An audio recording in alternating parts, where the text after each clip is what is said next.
Competitive little race this, but one of Graham, I have to say it. Why on earth did you not give Gasline Boy more of a mention this morning? Your pride and joy. I know he's gonna be much better back at Haydock than he was at Chepstow. He just doesn't seem to relish that place. Tristan Times 9-1. Samstown, no love for him, 16-1. And Live Forrit, Ben Ben's another one for Nigel Twiston-Davies. Rigged de Beauchesne, winner last year. Bally-Oliver's just run here at Ascot. Lochbar is at Haydock, but he's a 33-1 chance. Harry the Viking just behind Live Forrit last time. So come on, Mick, off the fence. What about Gasline Boy today? Do you know, the handicapper whacked him up £15 for winning there last time, but he beat Emperor's Choice, who went on and won the Welsh National. But I do think he's got a chance. We've seen it already today. Horses that like Haydock tend to be repeat offenders around there. I'm hoping it's the case today. I'd like to see him handy, getting plenty of sight of his obstacles. If he does that, I think he'll be thereabouts. In the yellow hoops in the foreground, looks like he's been ring close up. Flags up, Stuart Machin for the national trial. They're off in the Betfred Grand National Trial. 3 miles and 5 furlongs around, Haydock in front of them and 5 abreast as they go to the first. Harry the Viking in the noseband had landed just ahead, with Broadway Buffalo dropped right out at the back of the field by Conor O'Farrell. First, the ditch is coming up quickly to them. Harry the Viking from Gasline Boy in a red and yellow jacket. Live Forrit, the pale sleeves, Rigged de Beauchesne on the left. And Benvolio towards the far side, purple cap. And then Monbeg Dude and McCoy, a red and white jacket just ahead of Trust and Times. Mountainous tucking in a sheepskin noseband. Out on the extreme left, the Peter Marsh winner, Samstown in the pale blue. And Benvolio gave the third a mighty whack. Ben Ben's, meanwhile, is in the last group of 3, ahead of Lochbar in a black and yellow jacket, and finally a Broadway Buffalo. So the last in the line of fences up the straight first time. Harry the Viking and Gasline Boy take it together, and Monbeg Dude pitched on landing, and Broadway Buffalo the last to touch down. So just a small matter of 2 circuits ahead of them, and the longest run now to the first in the back straight, and Benvolio moving through up the rail to just about spearhead the field as they round the first turn, to Gasline Boy and Harry the Viking in the blue and yellow close up in third. Rigged de Beauchesne, last year's winner, making his 3rd appearance in the race. The maroon and green is close up in 4th place, and then Live Forrit from Mountainous and Monbeg Dude in mid-division ahead of Trust and Times, the black and red. Samstown in the last quartet with Ben Ben's in a red and white jacket, and then Lochbar and Broadway Buffalo, and Benvolio steps over 2 lengths clear as they move off down the far side of the track and approach the 5th. Gasline Boy and Harry the Viking heading the chase from Rigged de Beauchesne, and a break of a couple of lengths to Live Forrit on the far side of Mountainous. Monbeg Dude and Trust and Time's going to be the next pair over, from Ben Ben's and Samstown on the far side, and then Lochbar and still at the tail Broadway Buffalo. On quickly to the next in the line of 5 down the back and streaming out over it, and now they move on to the end of a mile. Benvolio with Gasline Boy on the far side going back up to him. Rigged de Beauchesne moving a little closer, and there Gasline Boy hit that one quite hard. Broadway Buffalo, the green sleeves and cap, meanwhile, has made a place from the rear, gone past Lochbar, and Trust and Times and the red and black has drifted back into the last trio. Another plain fence, Benvolio from Gasline Boy, a much better jump there. Then Rigged de Beauchesne from Live Forrit in the pale sleeves, and Harry the Viking, who jumped off leading, sliding back into mid-division now behind Monbeg Dude. They take an open ditch. Harry the Viking rather stepped at that one. Samstown has had to be coaxed away from the landing side of a few of the fences in the back straight. He's 3/4 of the way back around the outer in the pale blue under Brian Harding. So heading towards the end of their first circuit in the Betfred Grand National Trial.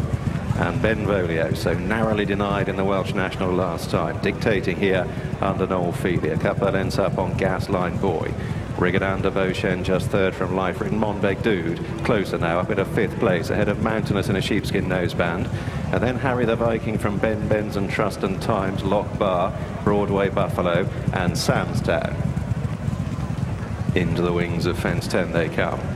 Gasline Boy back upside, Benvolio. Lochbar slow there in last place. Another open ditch coming up to them. Gasline Boy from Benvolio. Rigged de Beauchesne under regular pilot Robbie Dunn tracking the leading pair. Live Forrit right behind them with Monbeg Dude.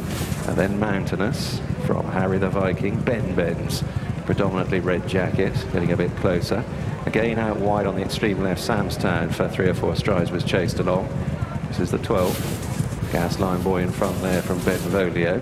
Again, Lock Bar, the last to land. Broadway Buffalo still ridden very patiently by Conor O'Farrell, as was the case here before Christmas when the combination landed the Tommy Whittle. Gasline Boy up ahead, however, pressing on, and with just over a circuit to go, has gone 4 clear. Lock Bar hit that one hard, drops a couple of lengths off them, but all standing. And Lock Bar getting a couple of sharp reminders in rear and in danger of dropping off them. But up in front of the judge they come in the Betfred Grand National Trial, and the roll call is headed by Gasline Boy from Benvolio, coaxed into the bridle. Rigodown to Beauchesne close up in third. Monbeg Dude and AP right around the inner, red and white in fourth ahead of Life Red. And then Mountainous and Jamie Moore from Samstown, the pale blue out wide. They're followed by Harry the Viking and Ben Benz, and then Trust and Times. Broadway Buffalo is last but one, and the chase along Lock Bar is last of all. Round about 10 lengths first to last. And off down the far side of the course they go, and on to the 14th. Gasline Boy and Richard Johnson. Similarly positive tactics. Found success here on Betfair Chase Day. Can they do so again? Leading Benvolio with Feely riding him into this one. Gasline Boy jumping well. Rigodown to Beauchesne jumped up to dispute second with Benvolio. Mountainous in the noseband is right behind them. Monbeg Dude has just drifted back through the field once more. He's right down on the inner as they take this next plain fence, just behind Rigodown to Beauchesne, about 6 lengths off the lead. Samstown has picked up the bridle on the far side, edging closer. Trust and Times in the red and black is in touch. Broadway Buffalo is beginning to cut his way through the field. Green cap for Conor O'Farrell. About a mile to travel, and there Broadway Buffalo is down. Just improving at the time, but he pitched and knuckled over. He gallops away none the worse. A disconsolate Conor O'Farrell left to reflect on what might have been. Over the next in the back straight, Gasline Boy. Mistake there from Rigodown to Beauchesne, who's beginning to lose his place. McCoy niggling away now on Monbeg Dude, and it's Gasline Boy at the final fence in the back straight. Another ditch. That was 5 from home. Mountainous has improved to come and chase the leader as they begin the turn. Lifer, it is his shadow. Monbeg Dude responding to pressure from McCoy, just fourth. Ben Benz is alongside him, and then Samstown, and Harry the Viking is rallying a little, and they've got just under 3/4 mile to travel, and still this final line of fences to jump up the straight. So Gasline Boy, perhaps Johnson trying to get a breather into him on the crown of the bend. Lifer it around the outer of Mountainous. These two giving most immediate chase. Ben Benz in fourth. Monbeg Dude around the inner from Harry the Viking, then a break to Trust and Times, and now Johnson asks Gasline Boy to press on again. Lifer it looking threatening on the near side under Peter Buchanan. 4 out.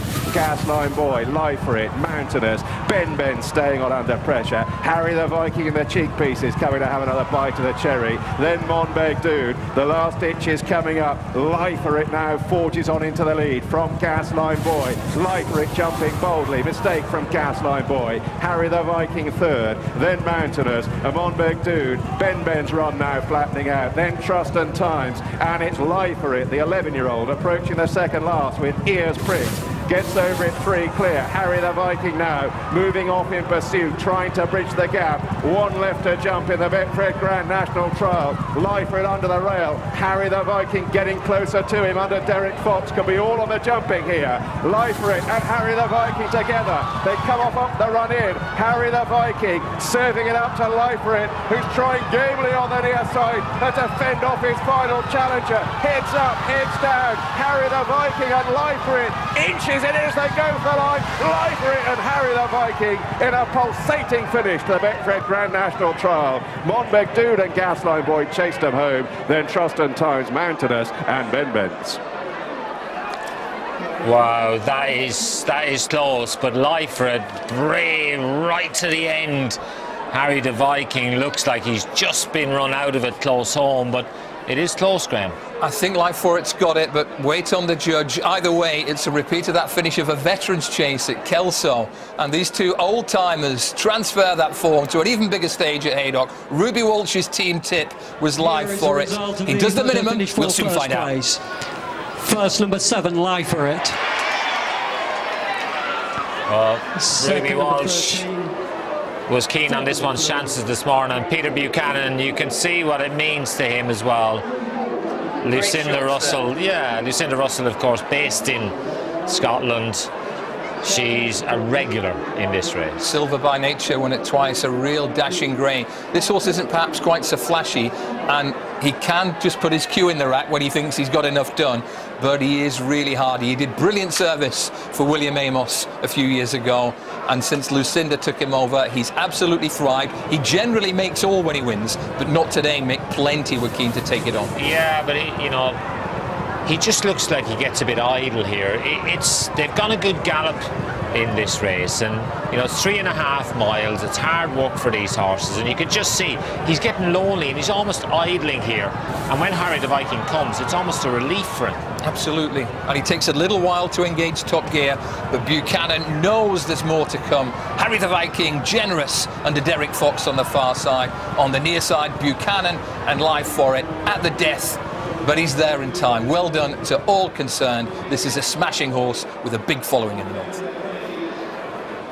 What a tremendous race between Live Forrit and Harry the Viking. Of course, Sir Alex Ferguson will be presenting the trophy for this race, and he of course used to own Harry the Viking when it was trained by Paul Nicholls and ran a cracking race at the Cheltenham Festival a few years ago. But Live Forrit, the selection of Ruby Walsh on the morning line as his team tip. He just walked past a few minutes ago and just gave a knowledgeable wink as he walked past, and he was of course he'll be, of course, in the saddle as he comes back for race 4 here at Ascot. It's the Les Ambassador handicap.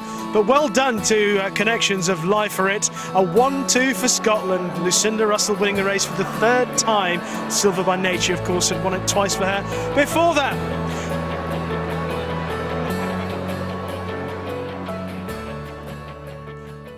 To racing on Channel 4 this afternoon. We've just seen a tremendous finish to the Betfred Grand National Trial at Haydock, with Live Forrit getting the better of Harry the Viking. Live Forrit, his chasing career looked like it was on the wane back in 2012, but revitalised by Lucinda Russell this season. He has been flying, winning at Aintree, Kelso, and after the race, Gina caught up with winning Connections.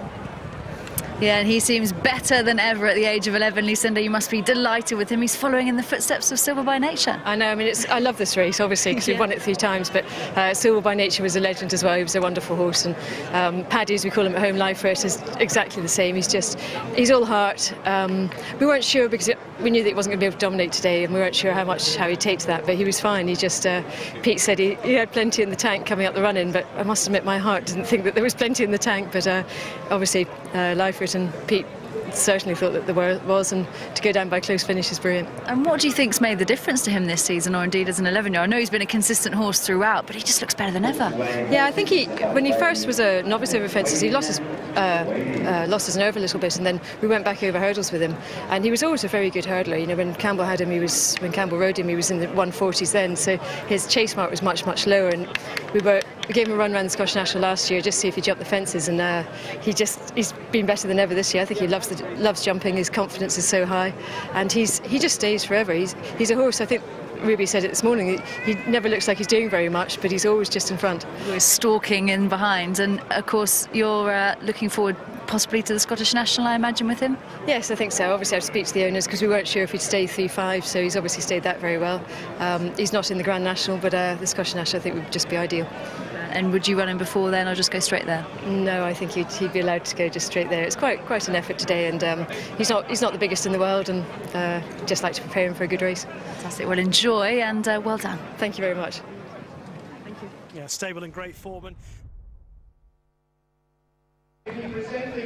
Live Forrit was the popular winner of the Betfred Grand National Trial, trained by Lucinda Russell. What a star he is. He's just amazing. If you said he was going to win 3 chases this year, and including the Haydock Gold Cup, I mean, that's fantastic. Wonderful horse. And didn't he battle Lucinda? Yeah, he's very hard to get past, but I have to admit, I think the other horse was in front up the run-in. Pete said he always had him, but I was a bit worried at the finish. Great result for Scotland, 1-2 for Scotland. I know, it's fantastic. It's nice that Scotland can... I always consider Haydock to be up north anyway, so it's nice that we can take the prize money home. What sort of horse is he, Lucinda, at home? I would imagine he's a very popular horse. Yes, he's a funny little horse. He has his own little quirks about things, and he gets turned out every day, and he sometimes works on his own. Mark Elwood, who's one of my travelling head lads, is actually at Ascot just now, but he rides him a lot himself, and he'll sometimes ride him on his own. Jo Luton, who is the girlfriend of one of the owners, she comes up and rides him a little bit as well, and he's one of those ones you couldn't have him in a big yard just doing the same thing every day. I know we're a big yard, but we like to treat him individually, and it certainly works for him.